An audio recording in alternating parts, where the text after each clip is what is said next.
I used to believe that love didn't need proof, that if two people chose each other, trust was enough. But trust becomes fragile the moment you start noticing the small pauses in someone's voice, the way their eyes linger a second too long on things that don't belong to you, the silence that grows where warmth used to live. I didn't wake up one day planning to test the woman I loved. The idea formed slowly, quietly, the same way doubt does. Not as a scream, but as a whisper you can't ignore. When we met, she was drawn to my calm. I wasn't loud, I didn't brag, I didn't talk about money or achievements. I told her I worked in management, which was true, just not the whole truth.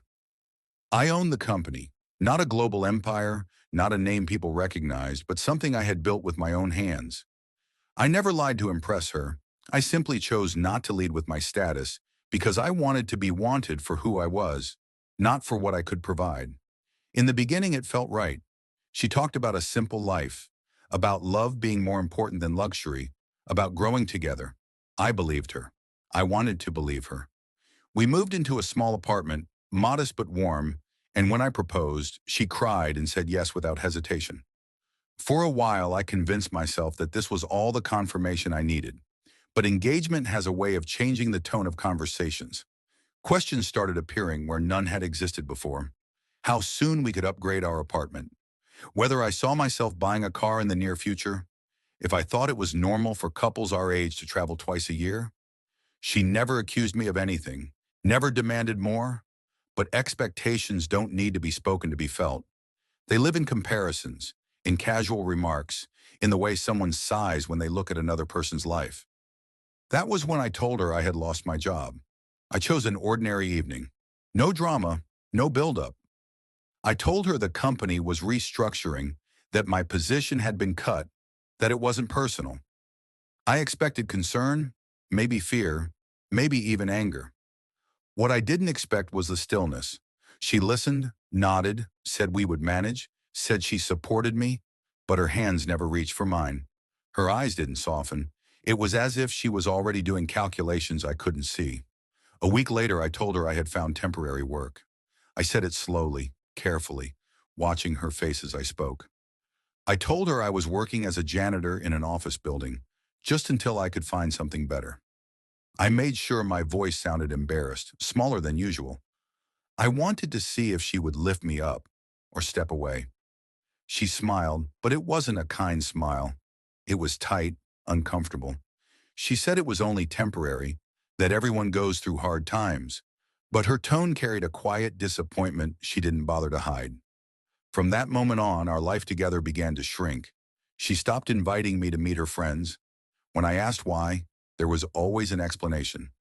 Last-minute plans, birthdays I had forgotten, gatherings where I would probably feel uncomfortable. She stopped posting photos of us, stopped tagging me, stopped mentioning me at all. In public, she walked half a step ahead of me. At home, she became distant, distracted, always on her phone, always somewhere else even when she was sitting right next to me. I came home tired, smelling of cleaning chemicals instead of cologne, my hands rough from work I had never done before, and she barely noticed. When I spoke about my day, she listened politely, the way you listen to a stranger, not the man you plan to marry. Slowly, I realized that I wasn't losing her love all at once. I was watching it dissolve, quietly without confrontation. Then there was someone else. She didn't introduce him as anything important, just an acquaintance, someone successful, someone confident, someone who talked about opportunities and investments and big plans. His name came up casually at first, then more often. She laughed differently when she talked about him. Lighter, freer. I didn't ask questions. I didn't accuse. I already knew. One evening, I saw the messages. Not by accident, by choice. There was nothing explicit at first glance, nothing that could be shown in court and called betrayal. But intimacy doesn't always need touch. It lives in words, in late-night conversations, in emotional closeness that no longer belongs to you. She spoke to him with excitement, with admiration, with the version of herself I hadn't seen in months. I didn't confront her. I didn't fight for explanations. I didn't beg. I canceled the wedding. I told her simply that something had changed, that I needed space, that I couldn't move forward. She cried. She promised nothing had happened. She said I was imagining things. I listened in silence. On the day I moved out, I didn't take the bus. I didn't walk. I arrived in a car she had never seen before. Expensive, quiet, confident. The kind of car she used to point out on the street and joke about. The kind she said only lucky people owned. I watched the moment her smile faded, the way her eyes traced the lines of the vehicle, the way confusion slowly gave way to recognition. It wasn't shock at first. It was calculation. Her mind rearranging memories, replaying conversations, re-examining every word I had ever said, every excuse I had ever given.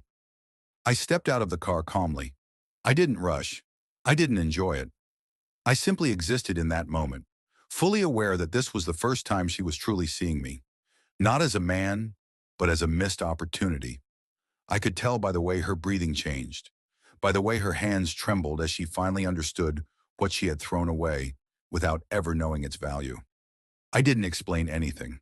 I didn't correct her assumptions or fill in the gaps. The truth didn't need narration.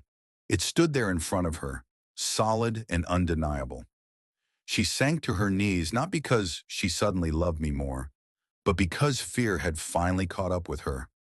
Fear of loss, fear of consequences, fear of a future that no longer included comfort disguised as affection. She cried and reached for me, her apologies spilling over each other, her voice breaking as she said she was confused, that she was scared, that she never meant to hurt me. She said she loved me as if the word itself could rewrite the past. But love that disappears the moment life becomes inconvenient is not love. It's an agreement with conditions. And those conditions had failed long before she ever knew who I truly was. I walked away without raising my voice, without satisfaction, without the victory she probably expected me to claim. Because this was never about winning. It was about seeing clearly. I didn't test her to prove she was a bad person.